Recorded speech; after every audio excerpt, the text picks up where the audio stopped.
Howdy. Why do I prep? How did I become a prepper? Why do you prep? How did you become a prepper? Why bother? Hey folks, SL here. Okay, this video is about why I prep and how I got there. Um, Lately I've been wondering why I still prep. I am 65 years old, I am retired, um, I have a whole day and night to do whatever I want, basically. Um, I'm not former military, I'm not former law enforcement, I don't have any family, um, I don't have any property, so why do I prep? Okay, well I'll tell you, but you'll have to go through my life story basically to find out. This video is regarding why I am a prepper and why you may be a prepper. Basically it's about me and why I am a prepper. How did I get there? First of all, many years ago, I would say when I was a child, probably 12 years old. I am 65 currently. When I was 12, actually it goes back before then, but when I was 12 I was given some responsibility to change. My mother always kept water jugs in the garage or somewhere in the house. These were vinegar jugs, bleach jugs, things like that we were emptied and reused. So at that house where we were living, we collected water because we were living in hurricane zone, Houston, Texas. So every year when the hurricane season arrived, which is in June, we we refilled the water jugs, poured the water out and refilled them, and lined them up on both sides of the garage. It was a single car garage. In any case, that year when I was 12, I was given a responsibility to do that, dump all the water out and refill them. So that's what I did, and she told me that's because it was hurricane season and that the power could go off if we had a hurricane and we wouldn't have any water. So I did that. That was my very first taste of responsibility for being a, we didn't call it prepping, it's just what we did. Of course that was like in 1966, a long time ago. But in 1961, when I was much younger, still living in Houston, we experienced Hurricane Carla. Basically, it didn't do a whole bunch of damage to the house. We did have water come in and it ruined the carpeting, and we replaced that with, she just had the wood floors refinished, that were the wood floors under the carpeting. Had to have roof replaced and also the siding on the side of the house all at the same time. I recall driving around afterwards as much as we could. It was kind of a sightseeing tour in our general area. There was a lot of water in the roads. Anyway, that was when I was young. We did lose power when we were without power for a period of time. I don't recall how long, beyond my memory. So basically, at that age I experienced my first power outage, and then later on I was given the responsibility for the water. So that's how I became, or started, as a prepper. Okay, the following are all photos from the devastation and damage of Hurricane Carla in 1961. Each photo is about 2.5 seconds long. Duration, as you can see, there was a lot of damage. This is in 1961. My friend was a professional photographer, worked for Houston Natural Gas. And anytime there was any kind of thing going on that might affect the gas lines, they always send him out on to take pictures of whatever it may be. This is one of his collections. It's very interesting, don't you think? My mother was a child of the Depression in the 1930s. She was born in 1918. The stock market crashed in 1929 when she was 11. Okay. Roosevelt became president in 1932. Was elected president in 1932, became president in 1933.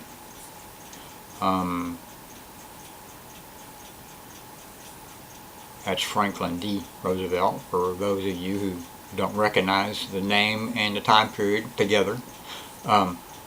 So she was a child of Depression, which means her mother and father were having to make ends meet during that Depression period.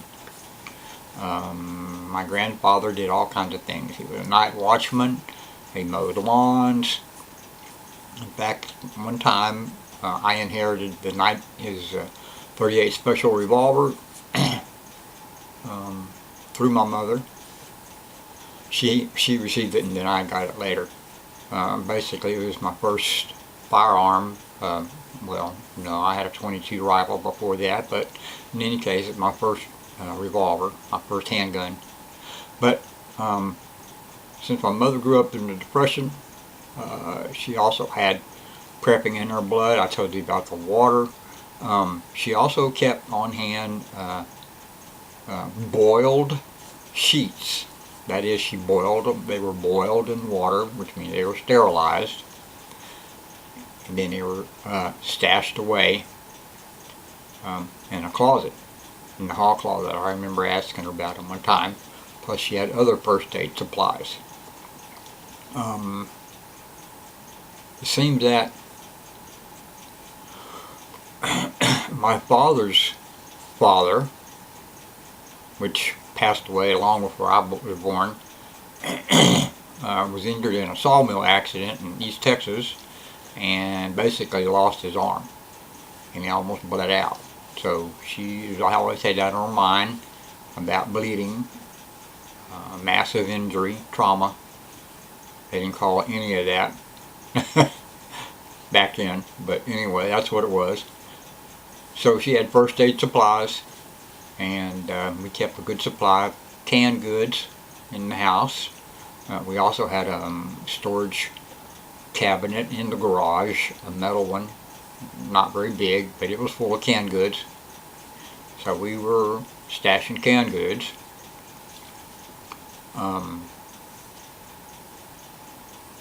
That was my younger age, so basically I grew up a prepper, you could say, or at least the impression. So anyway, fast forward, let's see here, I was 12, let's fast forward 6 years, going to University of Houston. Grew up in the 60s and early 70s, graduated high school 72. So anyway, I was pretty much in the 70s, early 70s, late 60s. That was a period of huge change in the United States. I don't know, but we had the Vietnam War at the time. In fact, the war ended on my 19th birthday, exactly. And the draft had already been canceled, or not canceled, but they stopped drafting men a year before then. So Vietnam War, draft, all that was in my formative high school years, you could say, the educational cycle, and all of those young people that were involved in all that stuff. Let's say it was a very crazy time. Probably about as crazy as it is now. And a little side note though, all those people that were growing up in a period of time, a lot of those people growing up in that period of time are now in charge of our country. So there's a big influence there from the Vietnam War era people. Um, after going to the University of Houston, I had a few jobs, of course. One of those was pumping gas. Yeah, you used to could drive up to the gas station and somebody would pump your gas for you. I was one of those persons. Um, the very first gas crisis in our country, besides the World War II, happened at that period of time. That's right, that period of time. Where I was working, we were limited to 3,000 gallons a day selling 3,000 gallons a day. Do you know how fast that goes? That's 1,000 gallons an hour and we were done. We had a convenience store also, and we just couldn't sell gas after that. People were very upset. Very upset. Couldn't do anything about it. The law is the law, right? Anyway, so there was a gas crisis. Luckily, I had a little car that only held 6.9 gallons of gas and got 35 miles a gallon, and this was in the mid-70s. I changed jobs. In 1976, I moved up north to North Texas and opened up a business. Actually, it was a franchise, and operated that for 4 years. Basically, a total of 6 years altogether, because I had 2 years experience in Houston before I got the franchise in North Texas. First time really living on my own, and it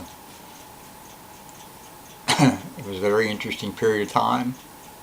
My life was crazy then. Of course, being in business, you had two things you had to do. You had to do your business, and then you had everything else you did.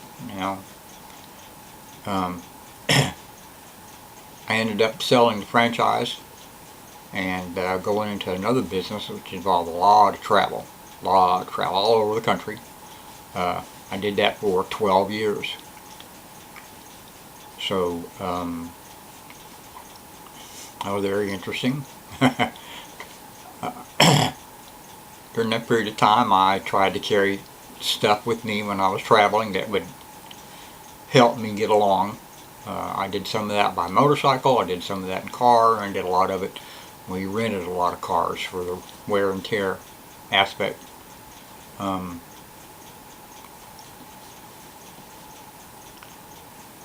So basically, you could say, because of all the interaction with the government at that time, I was not very happy with our government, to say the least. So I was concerned about what was happening with the government and did not like it.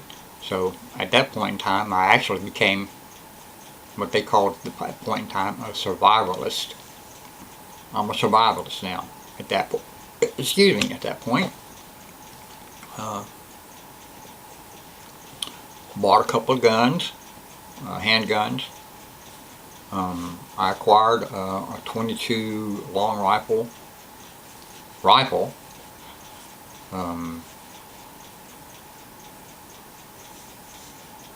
And then I moved to the country. That is East Texas, which is down from the North Texas area, and where I lived for 5 years.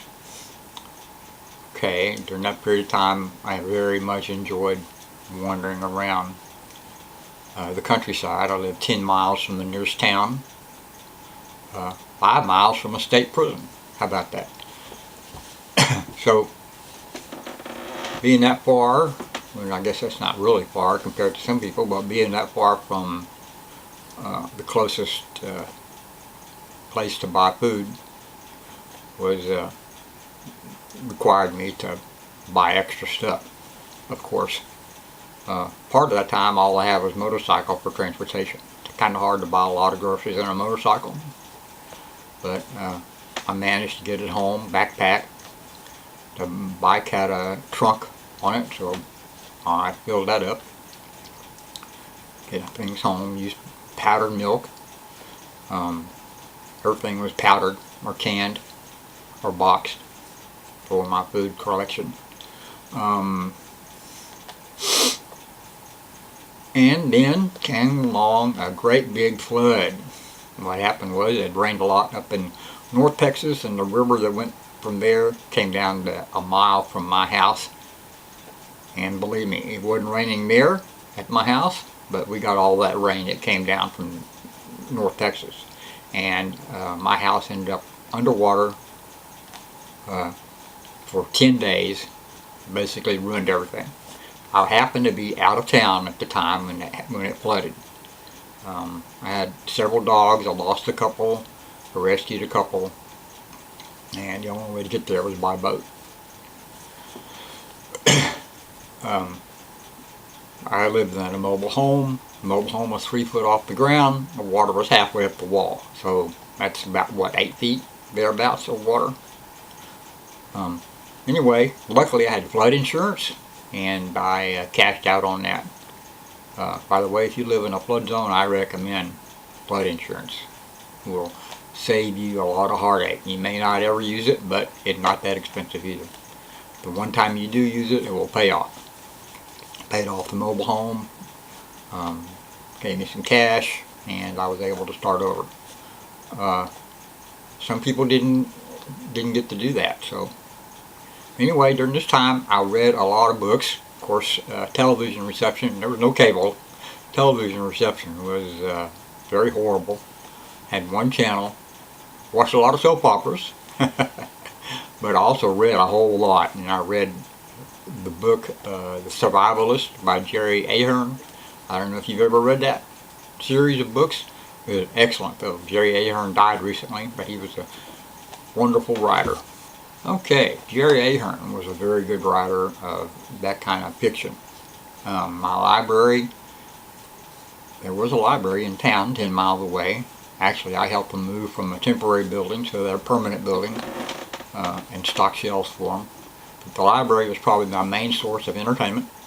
I donated a lot of my paperbacks to the library. In fact, I had a subscription to getting paperbacks about, I don't know, once a month or so, maybe, something like that, every 6 weeks. Got some very good books. Of course, my focus was on survivalism and action adventure and tactical novels, of course. That's all part of that genre. I read a lot of Mac Bolan. You know Mac Bolan? The Executioner. Very interesting series. John Stone, another good guy. He wrote a couple of good, several good books about, let's see, how could you put this? I guess you could call it revolution or civil war in the United States in a modern era. Kind of like a lot of people are contemplating now.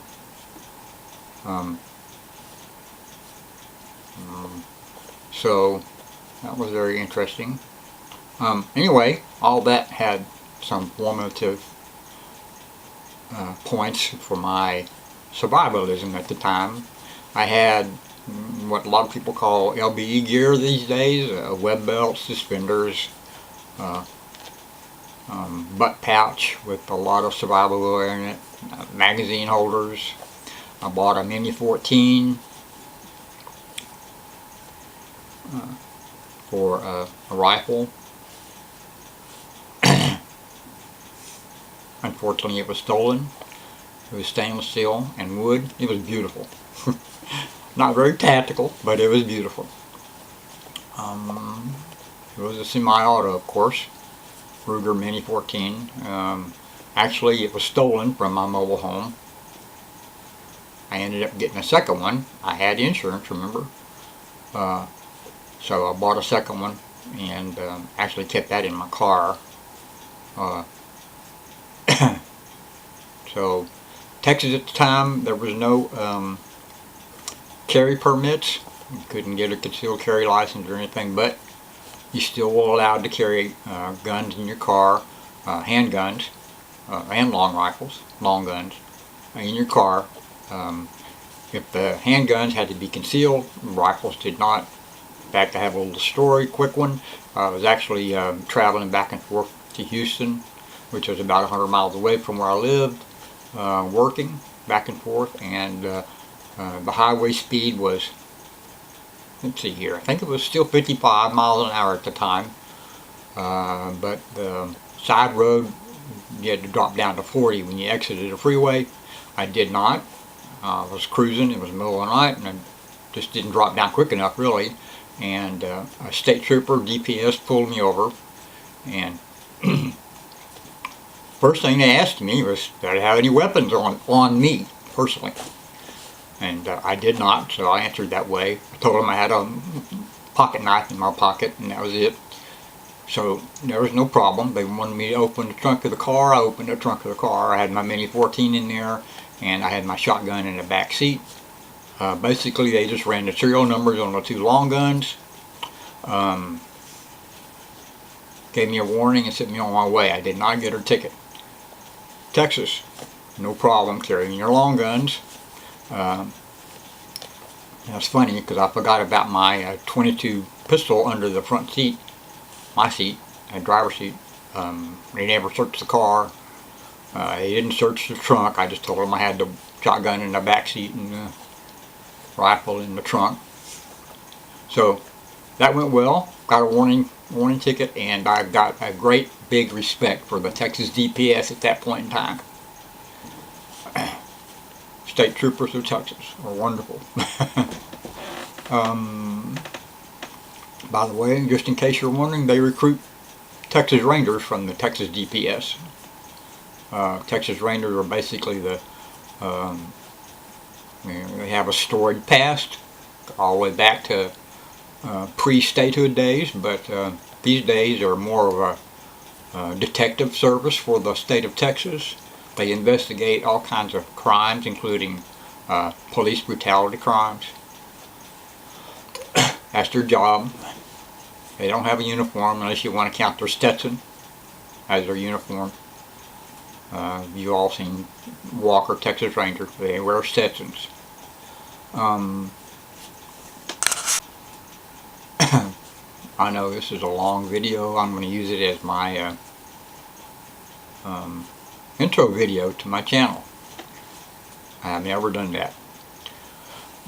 This is going to be it. Okay. While I was living in the East Texas woods, 5 miles from the state penitentiary, one time there was an escape, a prison escape. Yes, that happened. I'm sure you read about it in the news occasionally or hear about it in the news. But they actually tracked me down to the subdivision I was living in. They called it a subdivision. Really, it's kind of a weekend or fish camp, but it did have roads and names on the roads and mailboxes, which I was a resident of that subdivision. But anyway, they tracked him down to there. The state, from the guards from the state prison came by, told everybody to stay in their house, lock their doors. I had a completely fenced in yard, so basically I sat out on my porch. I also had several dogs, chow dogs and dachshunds. Chow chows, people call them. They can be very aggressive and protective and dangerous at times. But I just sat out there on my porch in the chair with the dogs and my gun in my lap. They eventually found him. He was down at the river under a boat ramp. How about that, hiding in the water under the boat ramp near the river. This is the same river that flooded me out later on. So it was a little exciting time. Bear in mind, I did live in the country, and I was burglarized one time. It can happen. No matter where you live, crime will find you somehow. I hate criminals. Okay, so let's see. pretty much of survivalist at the time. Trucked around in the woods a lot. Did a lot of interesting things in the woods. Went camping. So at that point, after I got flooded out, I moved to Houston for a bit because I was homeless. Stayed with my mom and my sister, and then moved back up to North Texas, where I had just come from 5 years earlier. I lived in the mobile home for 5 years in the middle of nowhere, East Texas. So I stayed back up in North Texas for a couple of years, here and there. Decided that my old friends were bad for my health in more ways than one, and I'll leave it at that. So I moved back down to Houston.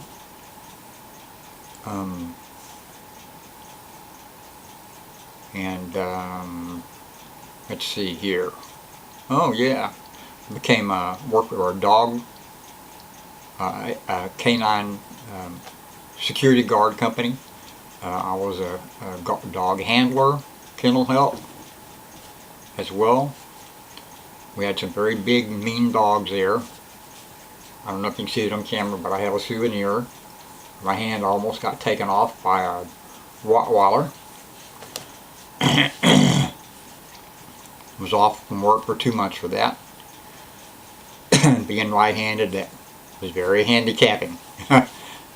But I survived that. Learned how to do a few things with my left hand, which I still do today. Alright, now we're down in Houston. Hurricane City. Flood zone area. Most of it. Okay. A lot of rain. Houston is a pretty good city, but it's too liberal for my taste, to put it that way. And way too many non-Americans living there. Non-citizens living there. But in any case, I went through 2 floods there. Lost some stuff again. Floods.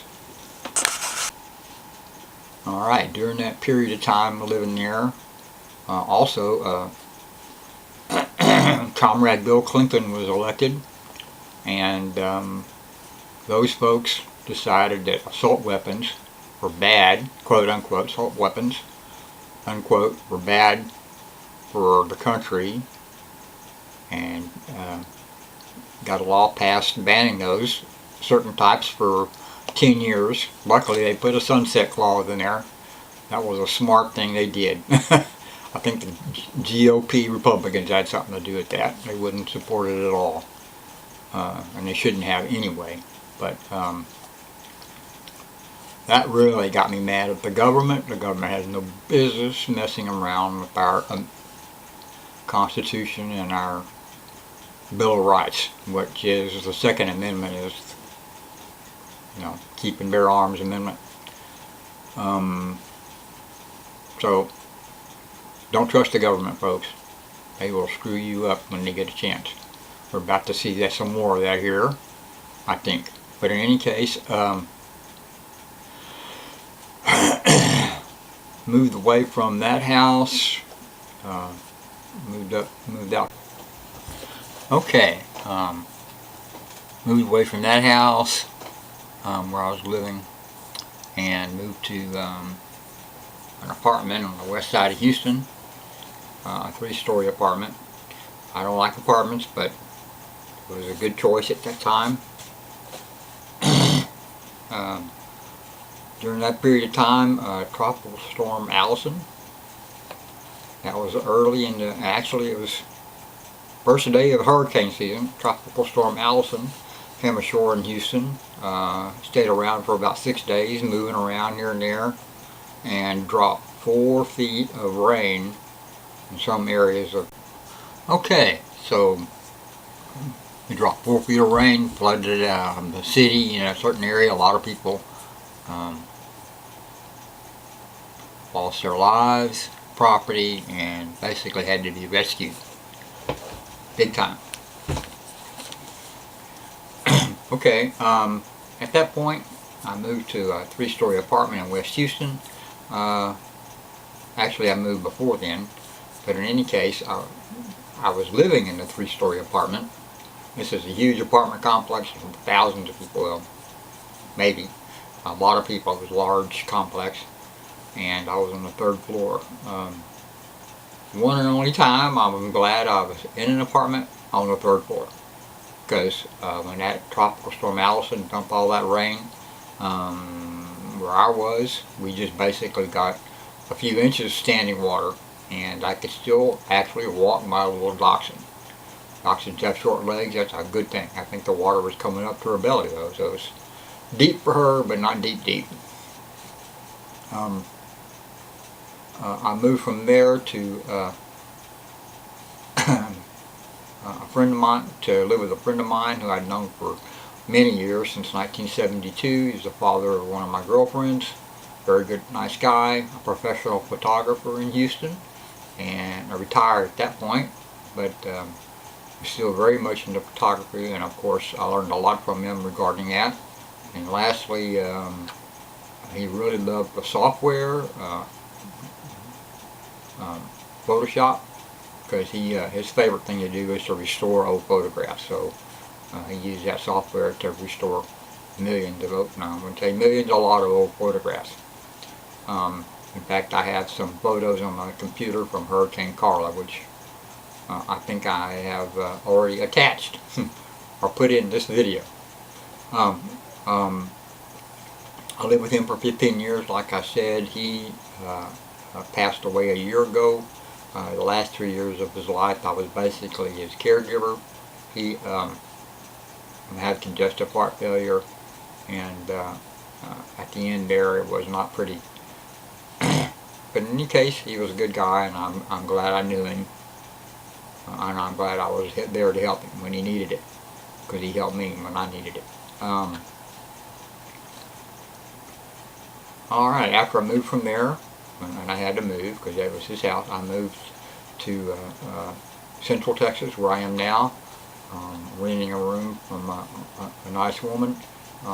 She has 5 acres and is a beginning prepper, been prepping for a couple of years, which is cool. And that was an accident, that wasn't by design. That is me living here. That was, I didn't know she was a prepper, and she knew I was by the video I posted at the time, my channel name. But anyway, we are on our garden for the 2nd year. I helped her put in a garden last year. We learned a lot. We're waiting for the cold to go away a couple of days from now, and we'll plant all the seedlings we have. We're working on a chicken tractor, and she does have 5 acres of land, and I have explored all of it.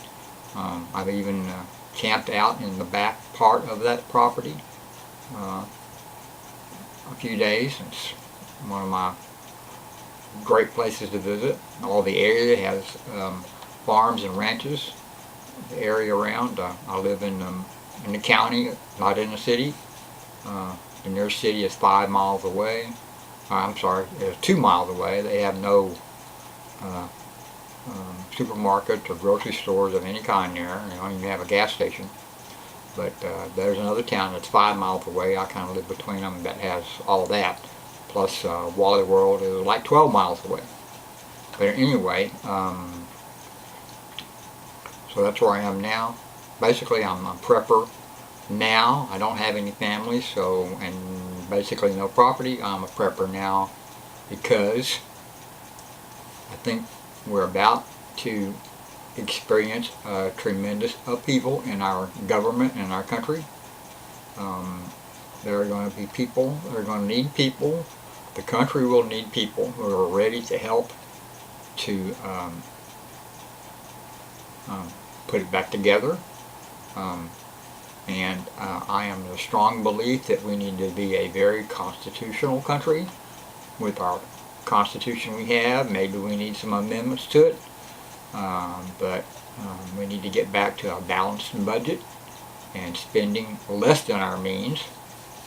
Of course, I think we will have far fewer people, and we will not need the infrastructure that we have now, so we won't need to be building that out.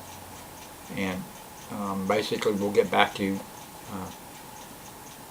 protecting our country from foreigners, which is a main goal, a main job of a U.S. government. And also back to local control, state control, which is how it was supposed to be from the beginning. 50 states controlling their own state, each and every one, and being responsible for that without looking to a federal government. So that is what I'm prepping for. I know it sounds kind of draconian, but sounding draconian is nothing compared to the upheaval we're going to experience. So that's why I'm preparing, and that's the main reason why you should prepare right there. Alright, well, this is SL. Thanks for watching. This will be my new intro video. Please give it a like, thumbs up. Please subscribe and comment. I'd like to hear your comments on this. And that's all, I guess. Y'all come back now. Alright, folks. Thank you very much. Hope you liked it. Please like, subscribe, share, and leave a comment. We would appreciate it. Thank you very much.